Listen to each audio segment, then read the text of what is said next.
Yes, yes, fight fans, body and mind sports, my people. You are fully appreciated in this round, my guys. My people. Okay, let's start with Jake Paul. This fight that's coming to us on Netflix is only 7 days away now, so just around the corner. And Jake Paul is already trying his hand at some mental warfare, some psychological games, my guys, my people. Which he actually started 3 days ago. When he made his so-called special announcement and revealed that Caroline Dubois is his latest signing to MVP Promotions and that she will be in the undercard of his upcoming fight with Anthony Joshua. Caroline Dubois, who is the sister of Daniel Dubois, my guys, my people.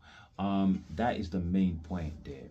So that is the first piece of mind games, but then he ramped it up, of course, still sticking to the Dubois theme. He revealed that Don Charles, the ex-trainer of Daniel Dubois, the man that helped Daniel Dubois to totally decimate Anthony Joshua and stop him in 5 rounds. Yeah, that Don Charles. Jake Paul says will be in charge of his training in order to try and beat Anthony Joshua, my guys, my people. Boy, oh boy, if that is not some serious mind games that I think may backfire, you tell me another, because this is a serious case of don't push the horses. Remember what Usyk said to Daniel Dubois? Yeah, this is a more serious case of don't push the horses, my guys, my people. So you better be careful. But I get it though. I get it. I get the psychological message that he's trying to send into AJ, and that is that I'm with the man that nearly ended your career, you know, and so I've got the blueprint to beat you.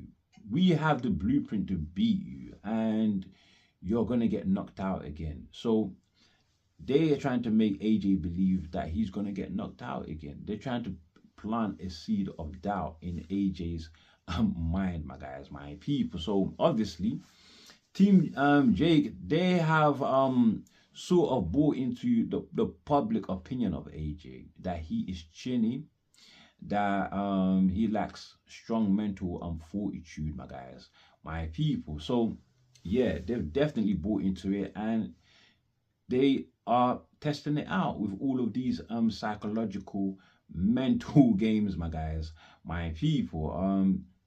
That is the best bet they've got, to tell you the truth. I don't really even give Jake Paul a puncher's chance. So try all the psychological games you can find, you know, because even then, with a psychological advantage, I still give him a slim chance. If I'm truly honest, I still give him just a slim chance, my guys, my people. So will all of this psychology work? I just think it's not, because here's the deal, right? AJ is fully aware that Jake Paul is food. He's fully aware it is too late. It is too late. You saw the face-off, right? AJ is aware that Jake Paul is absolute food. So when he beats Jake Paul, I expect this fight not to pass 2 rounds, my guys, my people. Yeah, AJ is gonna walk away with his purse. It was a 50-50 split, 70 million for both men. So 70 million either side. So nobody got more on the other side, right? So why is Jake Paul the A side? Is it because it's a Netflix/MVP Promotions here? The mind games they've been playing. In fact, this is another piece of mind games, but it's only going to work to piss AJ off. And an angry AJ, I think, will be super dangerous for Jake Paul. He could be hospitalized. If I'm honest, he could be hospitalized. Yeah. Jake Paul, you can pull out. You can pull out. But I doubt he's going to do so, because we already had the failed Gervonta Davis fight if we get another failed fight, especially that Jake Paul's out, he'll be a liability to Netflix, and that won't be good for their business relationship. Also, the money that he's paying Don Charles, right? It's not gonna be cheap, Don Charles. So yeah, I'm sure Jake Paul is serious and he's going to turn up in the ring. When I say turn up, I don't mean he's gonna show up. He's going to attend the fight, basically. That is what I mean by turn up, my guys, my people. Yeah, and Don Charles, well, he's just there to get paid because even he doesn't think that he can help Jake Paul. I saw his interview with Seconds Out 2 weeks ago where he said that Jake Paul should not be stepping in the ring with Anthony Joshua, and that is the guy that Jake Paul wants to play psychological games with AJ with. he wishes. That's the only chance he's got. It's still very slim, my guys, my people. If AJ does not knock him out clean in 2 rounds, the fight is rigged. And for sure, if Jake Paul even looks a little bit good, the chances of a Fury fight happening becomes even more and more slimmer, I reckon. Yeah, but as for Fury, AJ, the talk is that fight might happen in September. This is according to Turkey, right?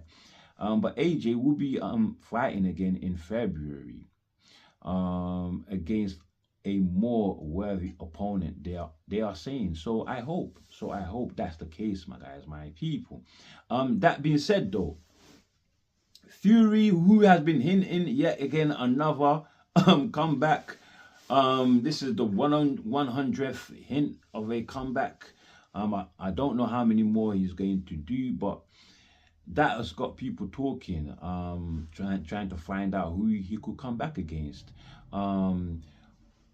First and foremost, I just want to say, listen, nobody's interested in a Fury Usyk trilogy, but he would still try and get that fight some way, somehow, because Fury, he's only after the belt. He's only after the champions.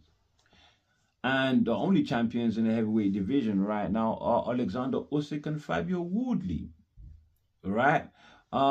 He may try to get the Usyk fight because as big a name as Tyson Fury is, right? He does not need to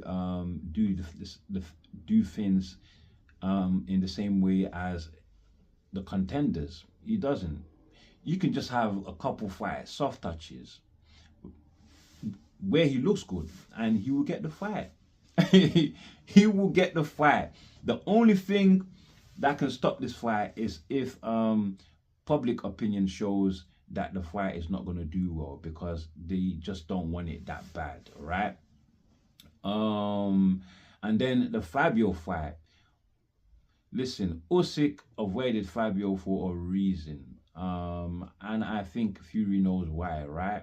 Fury, who arguably lost to Francis Ngannou, he's not going to go near Fabio Woodley. He's not going to go near.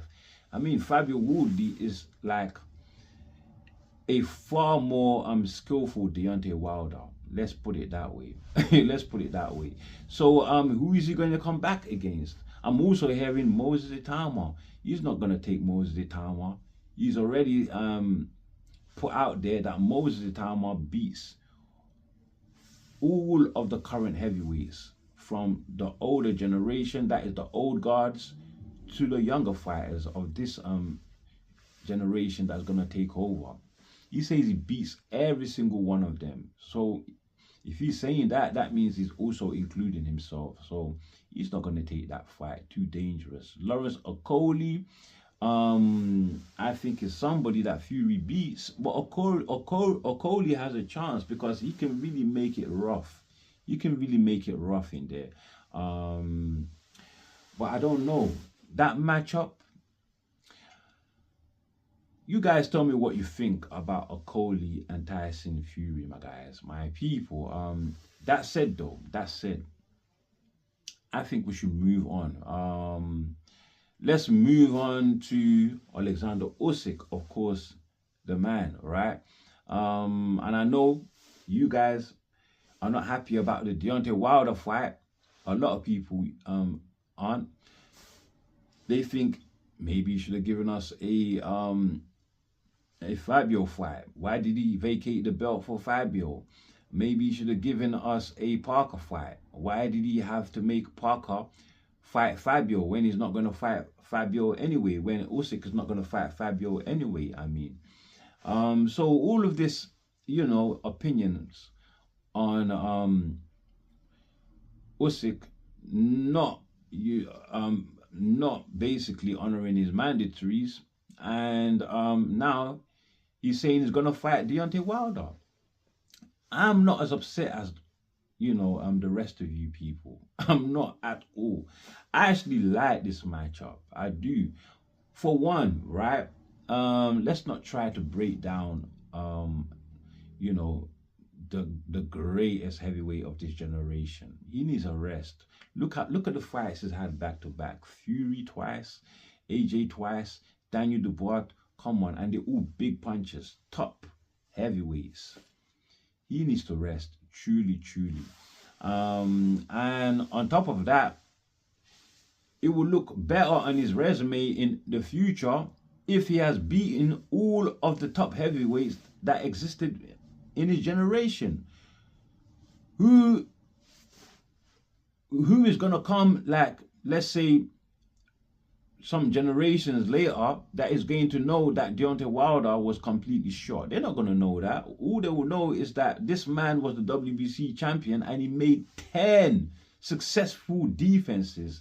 That is the same amount of defenses as Muhammad Ali. They would know that those fighters were not on the level. Well, of course they would when they look through the resume, all right, and see their ratings, who they're beating, and so forth. But look, yeah, it would look better. It would look great on Usyk's resume in time to come, future generations to come. It's gonna look good for him on his resume, and it will make him look greater than he even is. And he's great already, a generational great, and I think one of the greatest to do it. One of the greatest to do it. In the heavyweight division, in boxing, period, in boxing. Now, with that said, my guys, my people, let's move on, right? I want to talk Okoli and Moses Itama. Now, Okoli and Moses Itama, the WBC have ordered the final eliminator, right? So what are they going to do with Idris Cabello, the WBC interim champion? Of course, he's fighting in January 10th, I believe. But what are they going to do with him? Why are we going to? So you're ordering. So who is the winner of Itama and Okoli going to be if they fight? Who is the winner going to be? What, an interim champion? Cabello is already the interim champion. What are they going to do here? I don't get it. I really don't get it. Is there any point? Unless the WBC is planning to strip Usyk. Alright? Unless they're planning to strip Usyk and elevate Cabello and have the winner of Itama and Okoli fight for the belt. Maybe the WBC is looking to make a champion out of Moses Itama, because that's where the money is, right? That's where the money is going to be. So will Moses Itama, will his team take this fight? This fight is not going to happen. It's not going to happen. It's too early. And that fight will be unpredictable to the matchmakers, to know how exactly it might turn out for Moses Itama. So they're not going to go there. It's just too early. It's too early, my guys, my people. With that said, though, let's talk about Jai Opetaia versus Cinkara. Now, this is a fight that nobody really wanted, but I got to defend Opetaia on this one. I just don't like champions that avoid their mandatories, and this was a mandatory bout, my guys, my people. However, when you look at Jai's resume, there's nobody. There's absolutely nobody but Marius and Bradis. The other person or name on his record is Jordan Thompson, and to me, Jordan Thompson is not a world level fighter. He's not a world level operator, my guys, my people. So something has got to be done about this resume. We'll talk about that, but first let me talk about this fight, Cinkara Opetaia. I felt disappointed in Opetaia's performance, if I'm honest.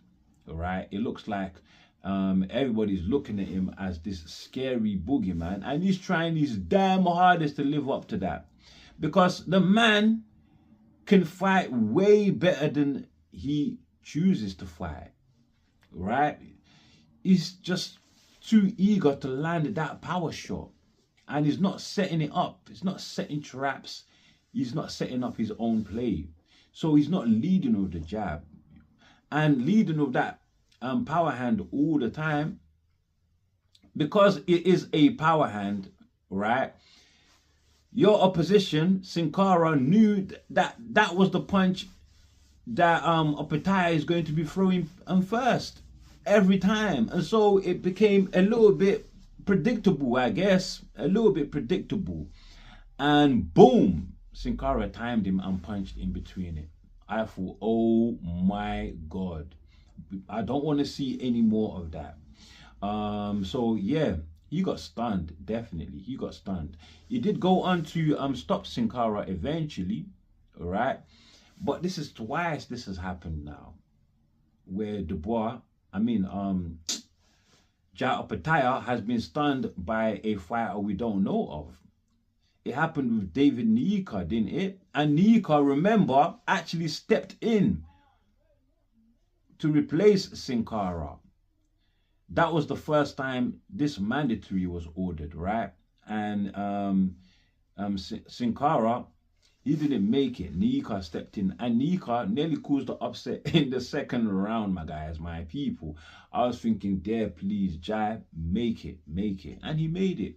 So yeah, he made it too with Cinkara, but boy, he made it difficult. And this is how he took out Cinkara in the 8th round. It was a straight left, right? A very hard, vicious left, my guys, my people. But he set it up with the jab. The jab made him less predictable. And got his timing better. And it was easier to set the trap. Because it's less predictable, it was easier for him to set that trap for Cinkara to bite and not know what is coming next. And that is how he got the knockout. But he seriously need to use his jab more. But Jai Opetaia, the boogeyman, right? After this fight, maybe that will encourage, you know, the two champions, Badou Jack and Zerdo Ramirez, to take up a unification opportunity with Jai. But still, even after what they witnessed in that fight and what happened with Cinkara, I think that with Zerdo, possibly he may go ahead with the David Benavidez fight first before he visits Jai Opetaia, because the Benavidez fight, sorry to say, but it's a bigger fight than Jai and Zerdo. It is a bigger fight. And Badou Jack, as for Badou Jack, if he can manage to make that fight with Badou, at least you'll be a step closer to becoming undisputed. To tell you the truth, we are more likely to see Jai fighting for undisputed if David Benavidez beats Zerdo Ramirez, I reckon. So hurry up, Benavidez, get that fight out of the way so that we can get you in the ring with Jai. I don't want to hear any talks of ducking Jai from Benavides. This ducking thing, I'm not putting it past anybody no more. I've seen some people duck people and nobody thought they would duck anybody. Bivol, for one, Dr. David Benavides. And I'm now starting to feel that Usyk ducked Fabio as well. Although I don't mind the Deontay Wilder fight, I still got to call it. He definitely ducked Fabio Woodley, my guys, my people. Now, with that said, I still got more boxing news, so I'm gonna make another video and I will cover that in that. I got Keyshawn Davis, and of course, Richardson Hitchens. They're going at it, right? Richardson Hitchens, basically the instigator. So this is cooking up. This is cooking up quickly in the kitchen. He was the instigator, asking Keyshawn, when do you want to fight? Let's do it. Let's do it, my guys. I will talk more on this, but this is one that they're looking to set up in the pipeline. Eddie Hearn was saying that they were looking to have this fight in the undercard of Tio and Shakur Stevenson, which is happening on the 31st of January. So yeah, Keyshawn and Hitchens, that would be a great fight. That would be a great fight. Shakur and Teofimo, again, the presser, they have had it. I will cover it all in tomorrow's video, my guys, my people. Also Nick Bull versus Brandon Figueroa. Again, I will cover it in tomorrow's video, my guys, my people. But with that said, my guys, do subscribe. It is very important. But you tell me, my guys, my people, what I should change, what I shouldn't change. I'm open for all criticisms, as long as it is constructive criticism, my guys, my people. But with that said, that is all I have for you on this one. And before you leave, do like, do share, subscribe, of course. Drop your comments below, my guys, my people. And as always, stay super blessed, and thank you very much. We out of it. Stay blessed.